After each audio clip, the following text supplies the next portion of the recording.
ما شاء الله فهد ساير العين. ها ساير العين في الموتر. حوط ما انت لا تخلى الفجيره ولا تخلى العين. تو انا عاطنك الموتر فهد مقيلين فيه انتو راكبين انت وهالمرغده ذي شارنا ليكم انا. قال بينا لي قاعه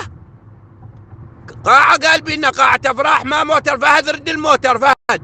فهد انا جيت ادورك البيت قال لي اخوك خالد ما حد طالع.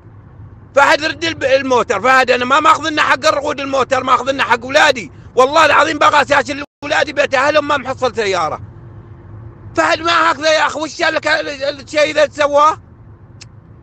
اعطني هالموتر هذا المنتهي لا راي مقضي فيه حايه ولا شيء. اطلع من البيت اشوف دورية شرطه وارد البيت. فهد جيب الموتر بغى اشل عيالي اليوم الجمعه. فهد ما هكذا الحركات. ورزفوا فيه الموتر رزفوا فيه. الله يطعنكم ان شاء الله. ما اخذ لنا حق الرود انا ما اخذ لنا لعمري. ما عليك ان شاء الله. اخر مره اعطيك موتر انا. انت ما كفو واحد يعطيك موتر. والله ترفع للواحد ضغطه من البارحه حايلك. من البارحه اقول لك جيب الموتر. من البارحه اقول لك.